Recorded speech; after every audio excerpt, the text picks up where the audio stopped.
사람들을 상대해야 되는 목회자 입장에서 또 특히 저희들은 이제 어렵고 힘든 성도님들을 잘 또 섬겨드려야 되는 입장이다 보니까 정말 많은 성도님들의 아픈 현실을 마주하게 됩니다. 그야말로 단 하루도 그냥 넘어가는 일이 없이 성도님들의 이런 눈물, 또 저런 아픔, 또 다른 어떤 고통, 이런 것들을 늘 이제 직면하게 되는데요. 그 성도님들의 그런 아픔을 계속 접하다가 보니까 정말 이 고난과 아픔을 피해갈 수 있는 인생이 아무도 없구나, 그런 생각을 하게 됩니다. 좀 사회적으로 체면도 있고 위치도 있고 그래서 또 자존심이 또 강하고 그래서 일절 내색하지 않던 어떤 분들이 갑자기 만나자 그래서 그냥 마음이 무너지고 그냥 오열을 터뜨리고 또 점잖은 남자분이 눈물이 뚝뚝뚝 떨어지는 이런 것들을 여러 번 목도를 하다가 보니까 이게 경제적으로 넉넉하다고 고난이 피해가고 가난하다고 두 배로 오는 것도 아니고 세상적으로 위치가 있다고 또 고난이 또 그 자리를 피해가고 이런 게 아닌 것 같구나. 모든 인생은 예외 없이 이 고난으로부터 자유할 수 없다는 것, 이거 하나 하고요. 또 그런가 하면은 제가 겪어보니까 이 고난의 종류가 진짜 천차만별이에요. 너무 많습니다. 웬 이 고난의 종류가 이렇게 많은지, 그래서 이거 아니면 저거, 저거 아니면 이거, 그래서 늘 우리는 이 고난에 직면해 있는 그런 인생길이라고 그런 생각을 해보곤 합니다. 오늘 본문에도 보면은 지금 느부갓네살 왕이 극심한 고난에 빠져 있는데 그는 당시 최고 권력자 아닙니까? 왕에다가 정복자에다가 한마디에 사람 하나 죽이고 살리고 하는 그런 인물이었지만 고난은 피해가지 않는 거예요. 그 느부갓네살 왕이 당하는 극심한 고난을 한번 보시겠습니까? 33절 세 번역입니다. 바로 그 순간에 이 말이 느부갓네살 왕에게 이루어져서 그가 사람 사는 세상에서 쫓겨나서 소처럼 풀을 뜯어 먹었으며 몸은 하늘에서 내리는 이슬에 젖었고 머리카락은 독수리의 깃털처럼 자랐으며 손톱은 새의 발톱같이 자랐다. 상상하기 어려운 그런 고난 아닙니까? 그치, 가만히 보니까 이 본문에서 느부갓네살 왕이 겪어야 했던 고난은 뚜렷한 이유가 있는 고난이에요. 그리고 얼마든지 피할 수 있는 고난인데 자기 스스로가 자초한 고난이에요. 하나님이 얼마나 피할 길을 많이 알려주셨습니까? 그 고집불통으로 끝까지 하나님의 말씀에 반응을 하지 않다가 당한 고난이니까 누구를 탓하겠습니까? 근데 여러분, 그 인간이 겪는 고난이 전부 느부갓네살처럼 자기가 어떤 뭐를 자초하고 잘못하고 그런 것만이 아닙니다. 욥처럼 아무 이유 없이 이유를 설명해줘도 못 알아듣겠어요. 왜 내게 이런 일이 고난이 찾아오는지 알 수가 없는 이런 종류의 고난도 많습니다. 그렇기 때문에 그 욥의 세 친구처럼 알지도 못하면서 그 남의 아픔에다가 이러니 저러니 회개라는 등 이런 소리를 해대는 건 아주 그 천박한 짓 아닙니까, 그게? 그리고 나쁜 짓이에요. 우리는 고난과 관련해서 타인이 그런 일을 겪을 때는 그냥 그를 위해서 기도해 줄 뿐이고요. 그리고 또 타인이 그런 고난을 겪을 때 더 자기 스스로를 추스리면서 저 고난이 언제든지 내게도 닥칠 수 있다는 이런 겸손한 마음이 필요한 거 아니겠습니까? 그래서 저는 오늘 이 본문에 나오는 느부갓네살의 고난을 중심으로 해서 이제 우리가 좀 이 고난에 대해서 살펴보기를 원하는데요. 이제 본격적으로 말씀을 전하기 전에 이 고난과 관련한 두 가지 전제를 제가 좀 말씀을 드리고 싶습니다. 이 고난과 관련된 첫 번째 전제가 뭐냐? 이렇게 어차피 피할 수 없는 것이 인생에게 찾아오는 고난이라면 그 고난을 통해 주시는 유익을 좀 찾아내자는 거예요. 피할 수도 없는데 그냥 계속 피하려고 하다가 그 마음만 힘들고 더 쓰라린 그런 상태에 빠지지 말고 이 고난을 통해서 내가 얻을 수 있는 유익이 뭔가? 사실 오늘 본문에 나오는 느부갓네살 왕은 문제가 많은 왕인데요. 그럼에도 불구하고 우리 한 가지 배워야 돼요. 그는 자기가 당한 그 극심한 고난을 허투루 쓰지 않고 그 고난을 통해 진짜 필요한 그 지혜와 또 깨달음을 얻게 됐다는 거예요. 성경에 보니까 그 느부갓네살의 고난 이후에 정신을 되찾았고 그 두 번에 걸쳐 기록되어 있는 걸 내가 봤습니다. 34절입니다. 정해진 기간이 다 되어 난 느부갓네살은 하늘을 우르르 보고서 정신을 되찾았고, 또 36절, 내가 정신을 되찾았을 때에 그 무엇보다 중요한 게 37절의 깨달음이에요. 그러므로 지금 난 느부갓네살은 하늘의 왕을 찬양하며 칭송하며 경배하노니 그의 일이 다 진실하고 그의 행하심이 의로우심으로 교만하게 행하는 자를 그가 능히 낮추심이라. 여러분, 고난당한다고 다 이렇게 깨닫는 거 아니에요. 이게 느부갓네살에게 배워야 되는 겁니다. 하나님이 왜 자기를 이렇게 극심한 고난의 자리로 이끌으셨는지 정확한 그 의도하심을 지금 정신을 차리고 파악한 사람이 느부갓네살이에요. 이거 배워야 됩니다. 이런 점에서 또 신약에 나오는 탕자의 비유에 나오는 탕자, 이 사람도 문제가 많은 사람이지만요, 배워야 될 거 하나 있습니다. 누가복음 15장 16절 17절을 보세요. 고난 속에서 그의 고백이 이렇습니다. 그가 돼지 먹는 쥐엄 열매로 배를 채우고자 하되 주는 자가 없느니라. 이에 스스로 돌이켜 이르되 내 아버지에게는 양식이 풍족한 품꾼이 얼마나 많은가. 여러분, 다 이렇게 그냥 가출하고 제멋대로 산다고 이런 깨달음 얻는 거 아니에요. 우리 아들이, 우리 딸이 이런 깨달음을 얻을 수 있다면 나 가출하라고 부추기고 싶어요. 그 가출한다고 이런 깨달음 얻는 거 아니에요. 이건 둘째 아들에게 우리가 배워야 되는 모습이에요. 저는 이런 상상을 해봅니다. 아마 이런 깨달음을 얻었기 때문에 그 둘째 아들은 자기 아버지 집으로 돌아가서 이후에 막 진짜 행복했을 것 같아요. 그 큰아들은 가출 안 하고 뭐 그렇게 모범생처럼 살았지만 깨달음이 없으니까 맨날 그냥 불평이나 하고 그렇게 사는 거 아닙니까? 이런 점에서는 구약의 야곱 아시죠? 이 야곱이 문제 많은 인물이에요. 요즘으로 말하면 그 신문에 그 이상한 크리스찬의 모습이 이렇게 고발당할 사람이에요. 이 야곱은 명문 가문 아닙니까? 신앙의 명문 가문. 할아버지가 누구예요? 아브라함이에요. 세상의 믿음의 조상 아브라함에게 어릴 때부터 신앙 교육을 받았던 인물이 또 아버지가 이삭 아닙니까? 그런 명문 가문에서 자란 야곱이지만 이 사기꾼 비슷해가지고 지 어떤 유익을 위해서라면 뭐 형이고 아버지고 뭐고 막 그냥 막 속여 먹는 거 일도 아니에요. 창세기 28장에서도 보니까 지금 그 아버지를 속이고 형을 속이고 그래서 형에게 돌아갈 그 축복을 가로채려고 그렇게 그 못된 짓을 그 짓을 꾸미다가 그게 덧나가지고 이제 그냥 살해 위협을 느끼고 막 격분한 형으로 견딜 수가 없어서 뭐 야반 도주 하듯이 목숨 부지하겠다고 이제 도망간 거 아닙니까? 그것도 참 초라한데요. 이제 해가 어둑어둑 지니까 짐승 울음소리 들리고 몸 피할 데는 없고 돌을 베개하고 누워있으니까 얼마나 서글픕니까? 우리 뭐 자가용 몰고 크레딧 카드 갖고 그렇게 여행을 가도요, 어둑어둑해지면 괜히 그 집 떠나면 마음이 스산하고 그 힘든데 이 야곱이 지금 얼마나 마음이 비참하겠냐고요. 그게 창세기 22장 11절입니다.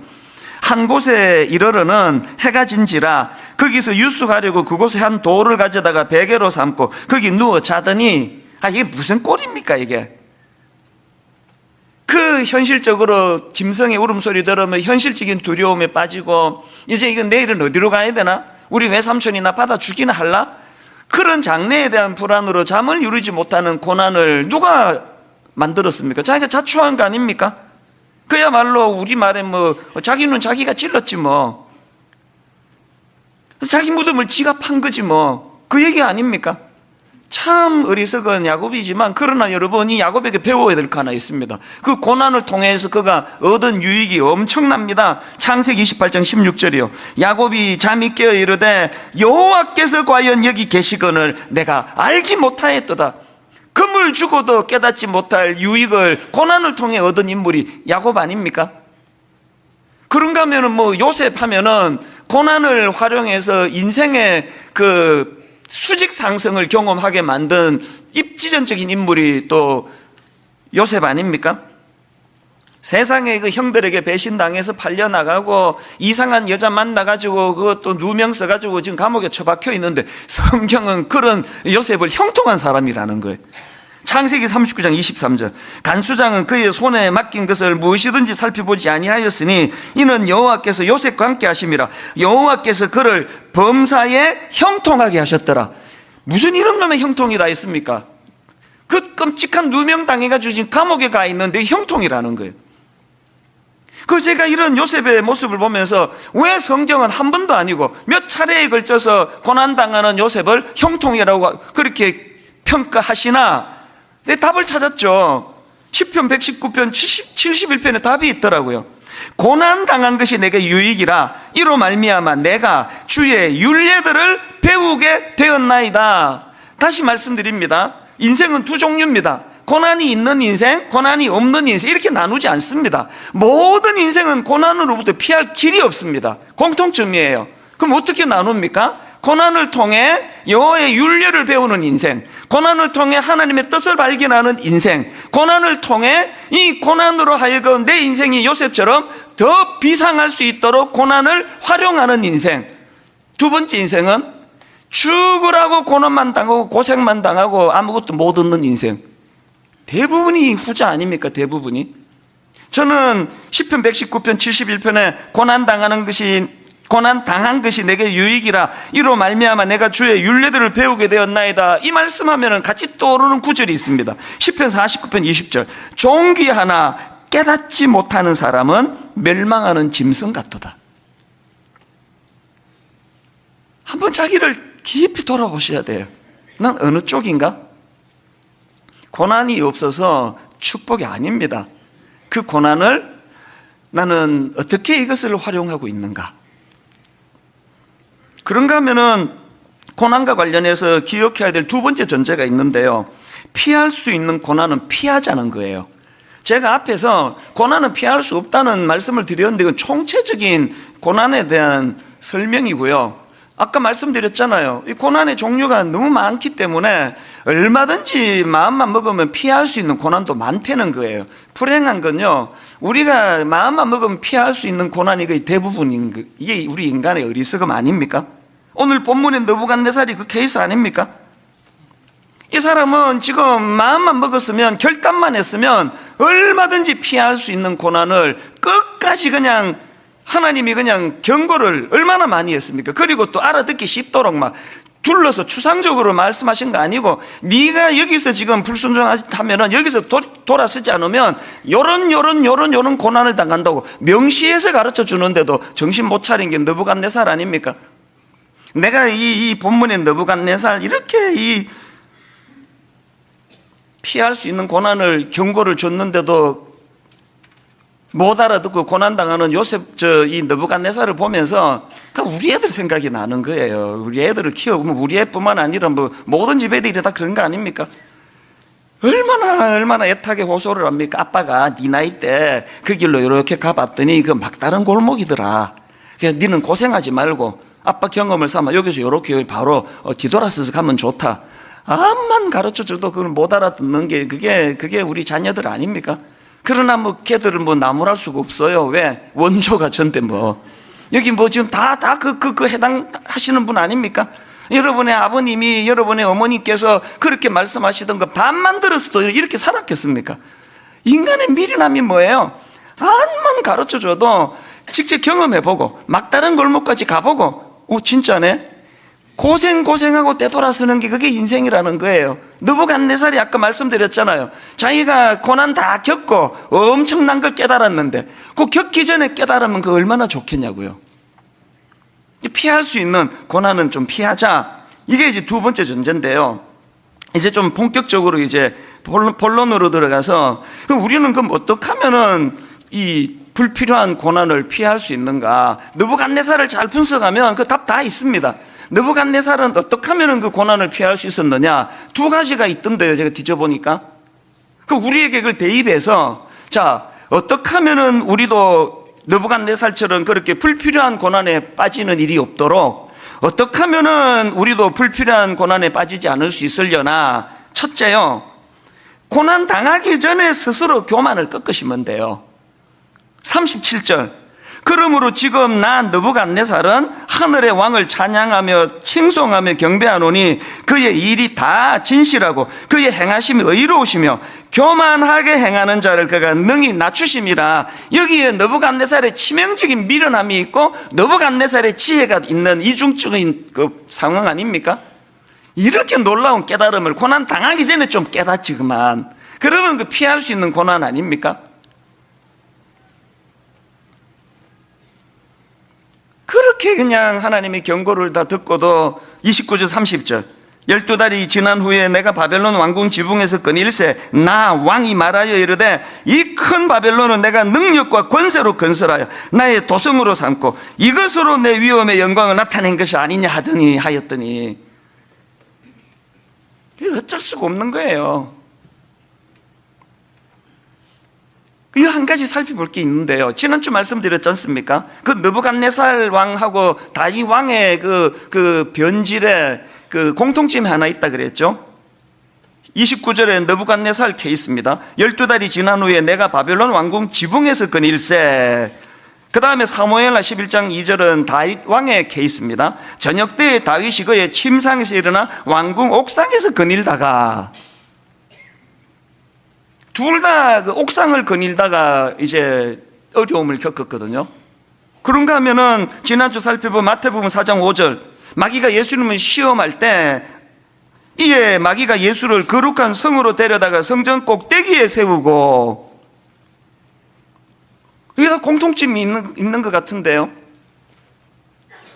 마귀가 그 예수님을 경배하려고 그 높은 성전 꼭대기로 모시고 갔습니까? 떨어뜨리러 갔잖아요. 그걸 예수님이 정확하게 하시니까 넘어가지 않는 거 아닙니까? 지금 느부갓네살 왕이 또 다윗 왕이 옥상 왕궁 지붕을 거닐다가 그렇게 비참한 자리에 빠지게 된 거 왜 그런지 아세요? 그래서 저는요, 우리 교회 옥상 절대 안 올라가요. 안 올라갑니다. 일 있어서 갔다 오다 빨리 내려와요. 그 높은 옥상에서 막 분당 다 내려다 보이는데 막 그냥 야, 이 분당 우리 교회가 막 분당 제일 큰 교회네, 대단하다. 그 없던 교만도 찾아오는 게 옥상이에요.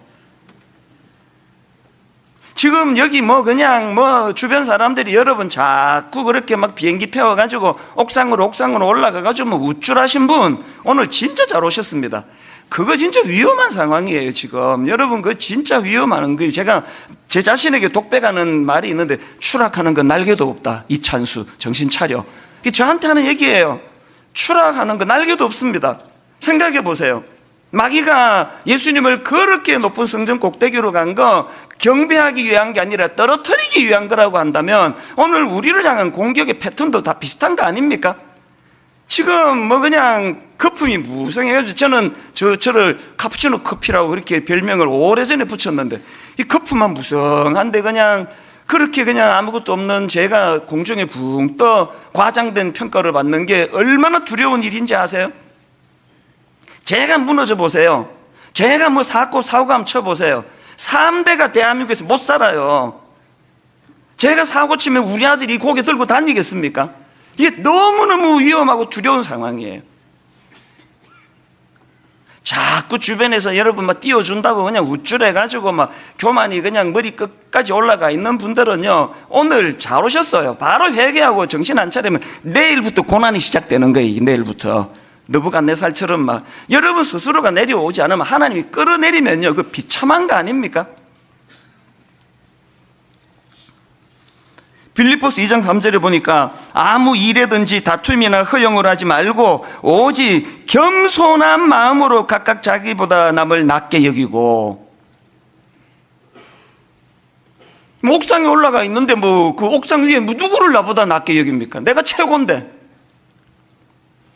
여러분이 꼭 기억하셔야 됩니다. 자꾸 내려오셔야 돼요. 자꾸 내려오셔가지고 어지간하면 나보다 나은 존재, 어지간하면 나보다 인격으로 높은 그런 고매한 존재라고 인정을 자꾸 해드려야지. 사람을 이렇게 그 눈 아래 깔고 보고 이러면 여러분이 안 내려오면 하나님이 강제로 끌어내리시면 그죠, 힘드실걸요, 그거. 그래서 겪는 고난이 얼마나 많습니까? 그래서 이 빌립보 2장 3절을 공동 번역으로 보니까 무슨 일에나 이기적인 야심이나 허영을 버리고 다만 겸손한 마음으로 서로 남을 자기보다 낮게 여기십시오. 겸손하기 위해서는요, 이기적인 야망, 허영, 그냥 그 아무것도 아닌 거 붙잡고 그냥 그게 자기 인생인 것처럼 그런 헛된 야망과 허영을 버리고 겸손히 그렇게 낮아질 때 겪기로 되어 있는 많은 고난들이 떠나가게 될 줄로 믿습니다. 그런가 하면은 두 번째로 불필요한 고난에 빠지지 않는 비결이요, 그 대안으로 주신 27절 말씀을 실천해야 된다는 거예요. 다니엘이 제시하는 대안을 한번 보십시오. 27절입니다. 그런즉 왕이여 내가 아뢰는 것을 받으시고 공의를 행함으로 죄를 사하고 가난한 자를 긍휼히 여김으로 죄악을 사하소서. 그 다음 보세요. 그리하시면 왕의 평안함이 혹시 장구하리이다 하니라. 무슨 뜻이에요? 피할 수 있다는 거예요. 그리하면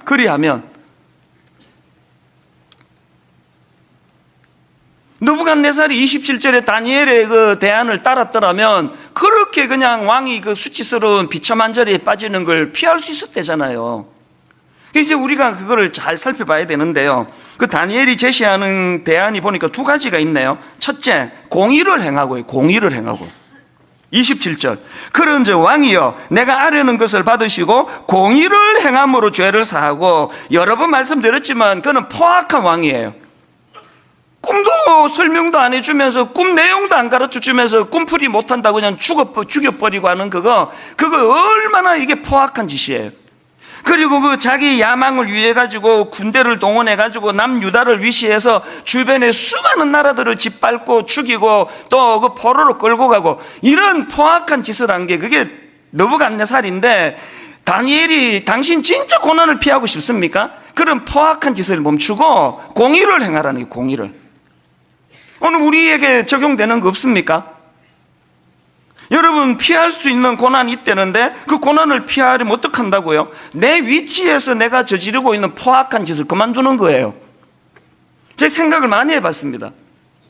제가 담임 목사라고 막 우리 부목사들을 막 그냥 내 멋대로 그 종부리도 부리고 감정의 기복이 심해가지고 막 그냥 이랬다 저랬다 하고 편애가 막 가득 차가지고 온 교역자들을 고통으로 몰고 가면은요, 저에게는 피할 수 있는 고통이 무지 엄습할 거라고 생각을 해요.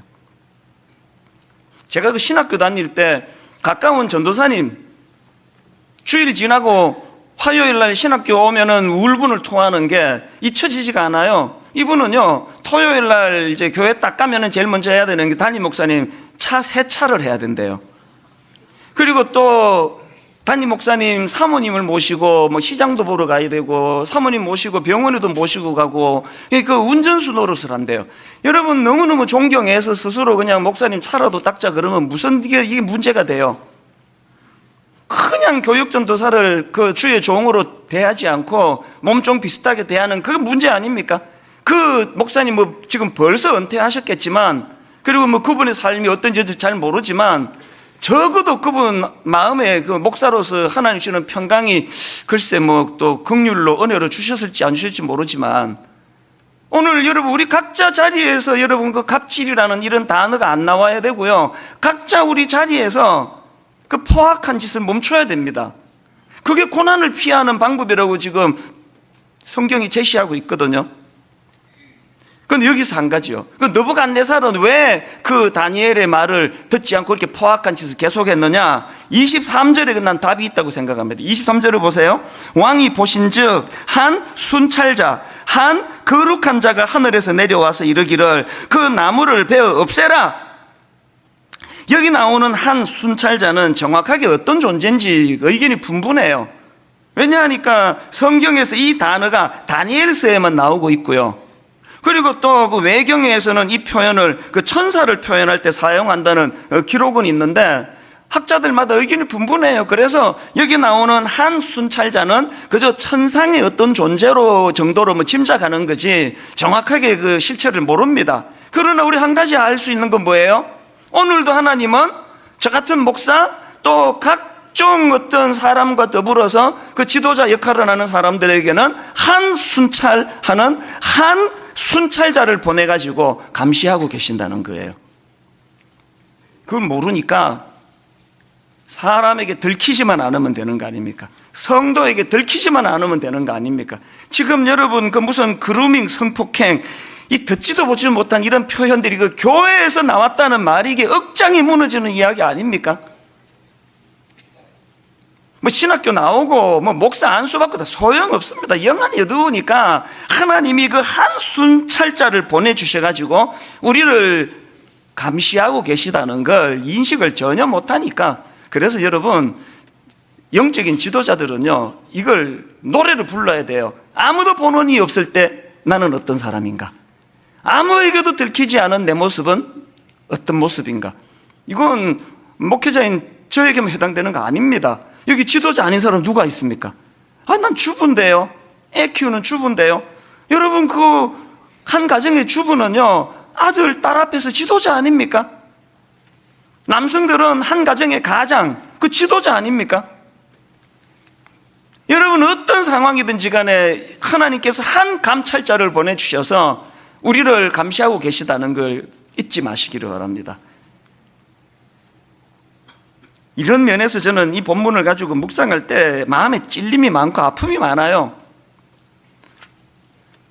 우리 교회가 소속되어 있는 이 교단은 이제 그 총신대학교, 그리고 총신대학 신학대학원, 여기에 우리가 소속되어 있는 신학교들인데요, 기가 막혀요.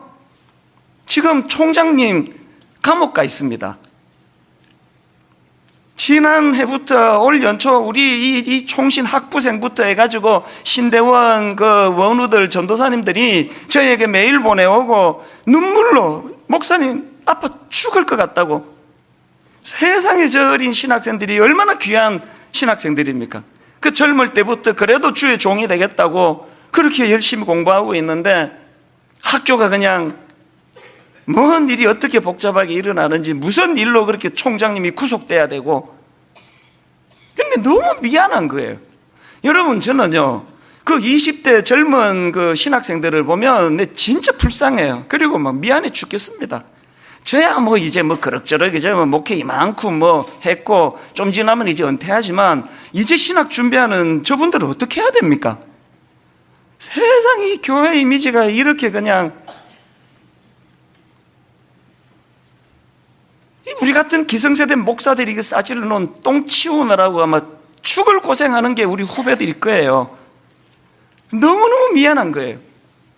그 젊은 신학도들의 눈물이, 제가 2월 달에 가서 학생들이 초청을 해서 예배를 드리는데 좀 말이 안 나오더라고요. 미안해가지고. 그래서 제가 갑자기 하나님이 저에게 그런 그 영감이라 그럴까 사명을 주셨는데요. 오는 수요 예배, 마침 또 수능 하루 전날 아닙니까? 그래서 오는 수요 예배는요 우리 총신 학생들과 또 우리 수능 아이들 위해 기도하는 그런 특별한 헌신 예배를 좀 드리고 싶어요. 그래서 이 수요일 날 우리 신학생들을 위해 축복하고 우리 교회에 출석하는 신학생들 다 좀 모아달라 그랬습니다. 그냥 막 열받으면 막 용돈도 좀 줄라 그래요. 지금 너무 많지 않으면. 그날 우리 한번 좀 헌금해가지고 이분들한테 장학금도 좀 주고 격려도 좀 하고, 그게 우리 어른들의 미안함을 좀 푸는 길이라고 생각합니다. 오늘 수요일 날 많은 성도님들이 나와서 우리 신학도들을 격려하는 헌신 예배가 드려지기를 바랍니다. 아이고 아까 그 고난을 피하기를 바랍니다 그랬더니 막 아멘 그러더니 뭔 이런 소리가 이렇게 조금밖에 안 나옵니까?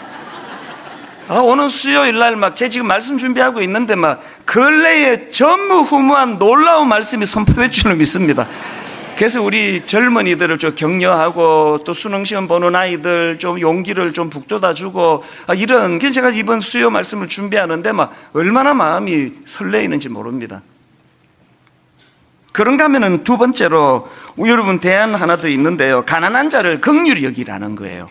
27절 그런즉 왕이여 내가 아뢰는 것을 받으시고 공의를 행함으로 죄를 사하고, 그 다음 보세요, 가난한 자를 긍휼히 여김으로 죄악을 사하소서. 그리하시면 왕의 평안함이 혹시 장구하리이다 하니라.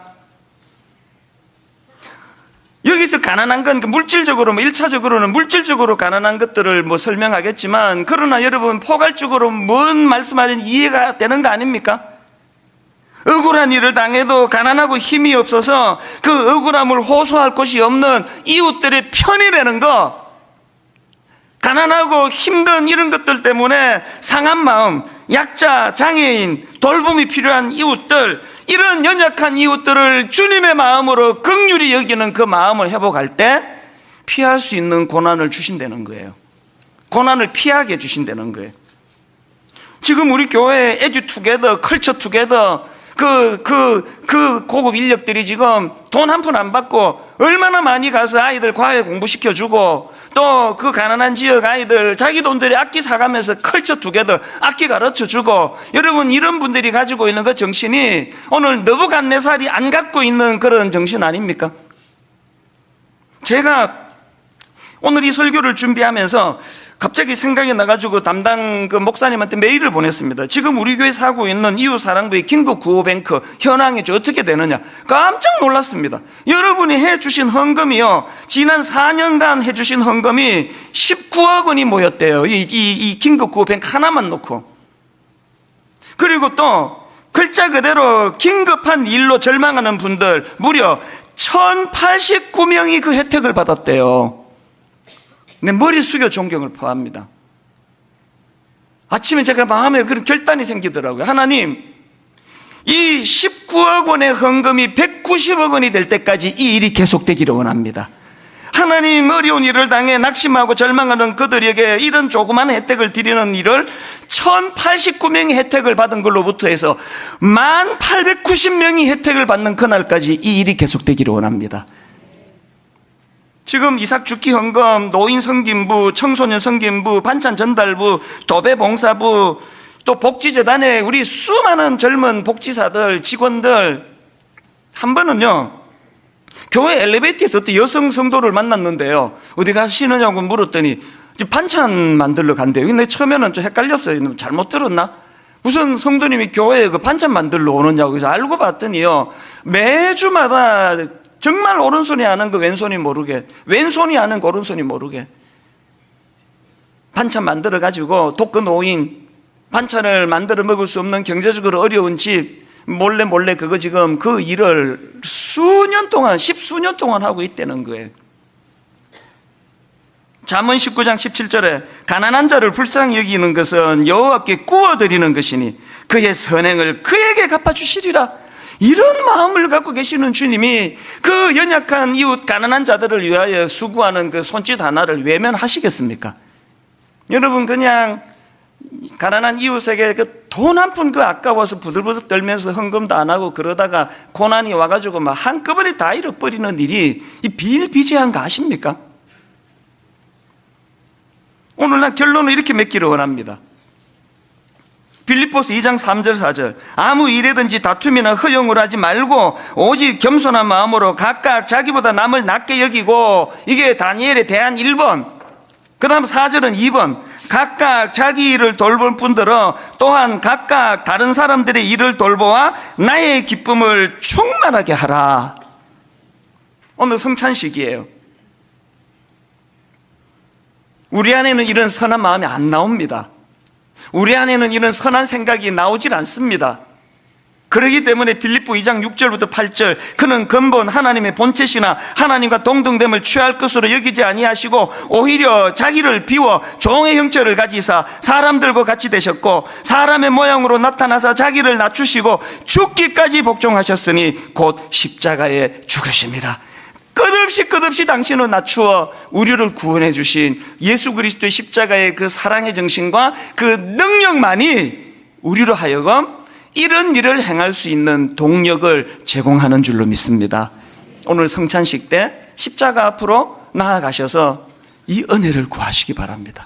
하나님, 저는 갑질을 좋아하고 거만 떠는 거 좋아하고 옥상을 좋아하고 눈아래로 사람을 깔아보는 걸 좋아하는 인생인데 오늘 말씀 앞에 회개하고 자복함으로 피할 수 있는 고난을 피하게 하여 주시옵소서. 성찬식 때 눈물로 하나님께 이 은혜를 구하는 저와 여러분 되시기를 바랍니다. 기도하시겠습니다.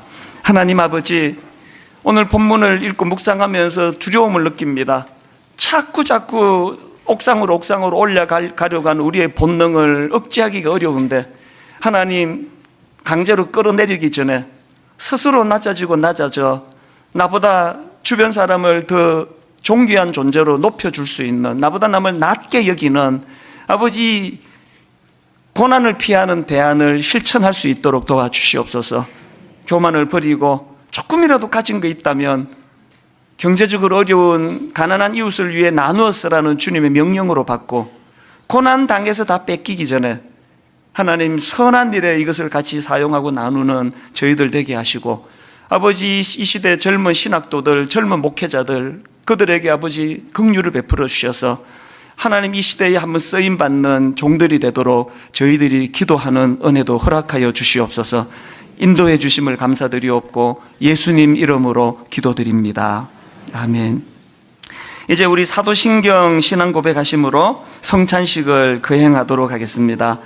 전능하사 천지를 만드신 하나님 아버지를 내가 믿사오며 그 외아들 우리 주 예수 그리스도를 믿사오니 이는 성령으로 잉태하사 동정녀 마리아에게 나시고 본디오 빌라도에게 고난을 받으사 십자가에 못 박혀 죽으시고 장사한 지 사흘 만에 죽은 자 가운데서 다시 살아나시며 하늘에 오르사 전능하신 하나님 우편에 앉아 계시다가 저리로서 산자와 죽은 자를 심판하러 오시리라. 성령을 믿사오며 거룩한 공회와 성도가 서로 교통하는 것과 죄를 사하여 주시는 것과 몸이 다시 사는 것과 영원히 사는 것을 믿사옵나이다. 아멘. 여러분, 이 성찬식은 예수님의 죽으심과 부활을 기념하고 기억하라고 주님이 명하신 예식입니다. 오늘 이 성찬 예식을 통하여 십자가의 정신을 회복하기 원하는데요, 먼저 이 성찬 예식은 세례 입교받은 분들만 참여할 수 있습니다. 그러나 나머지 모든 분들도 기도하심으로 똑같은 은혜의 자리로 나갈 수 있다고 믿습니다. 이제 주님의 십자가를 기념하는 분병하는 시간인데요, 찢겨진 살을 상징하는 작은 그 조각을 손에 들고서 이제 특별한 찬양 하나를 준비했습니다. 우리 서정민 집사님, 그 판소리 명창부 대통령상을 수상한 분이에요. 또 해금의 김희진 자매는 한예종에서 해금 전공하는 전문가입니다. 우리 오늘 이 판소리 찬양을 들으면서 한번 깊이 십자가의 전달자 가사를 묵상하기를 원합니다. 이제 분병하도록 하겠습니다.